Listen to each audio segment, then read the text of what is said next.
ಎಲ್ಲರಿಗೂ ಶರಣು ಶರಣಾರ್ಥಿ. ಈ ದಿನ ನಾವು ಶೂನ್ಯ ಪೀಠಾಧಿಪತಿ ಅಲ್ಲಮ ಪ್ರಭುದೇವರ ವಚನಗಳ ಬಗ್ಗೆ ತಿಳಿಯೋಣ.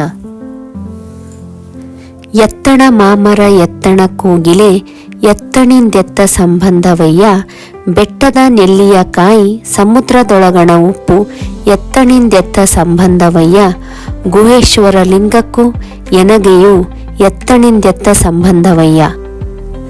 ಈಗ ಈ ವಚನದ ಸಾರಾಂಶವನ್ನು ನೋಡೋಣ.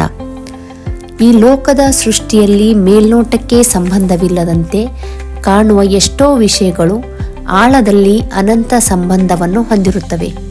ಯಾವುದೋ ಒಂದು ಪ್ರದೇಶದ ವಸ್ತು ಮತ್ತಾವುದೋ ಪ್ರದೇಶದ ವಸ್ತುವಿನೊಂದಿಗೆ ಬಾಂಧವ್ಯ ಬೆಸೆದುಕೊಂಡಿರುತ್ತದೆ. ಇದೊಂದು ಪ್ರಕೃತಿಯ ವಿಸ್ಮಯವೇ ಸರಿ. ಈ ವಚನವು ಇಂತಹ ಸಂದೇಶವನ್ನು ವ್ಯಕ್ತಪಡಿಸುತ್ತದೆ. ವಸಂತ ಕಾಲದಲ್ಲಿ ಮಾವಿನ ಮರವು ಕೋಗಿಲೆಯನ್ನು ಆಕರ್ಷಿಸುತ್ತದೆ. ಹಾಗೆಯೇ ಬೆಟ್ಟದಲ್ಲಿನ ನೆಲ್ಲಿಕಾಯಿಯ ಜೊತೆಗೆ ಸಮುದ್ರದ ಉಪ್ಪು ಸೇರಿದಾಗ ಅದರ ರುಚಿ ಹೆಚ್ಚುತ್ತದೆ. ಅದೇ ರೀತಿಯಲ್ಲಿ ಪ್ರಭುದೇವರು ತನ್ನ ಮತ್ತು ಗುಹೇಶ್ವರ ಲಿಂಗದ ನಡುವಿನ ಸಂಬಂಧವನ್ನು ಈ ವಚನದಲ್ಲಿ ಸ್ಮರಿಸಿದ್ದಾರೆ.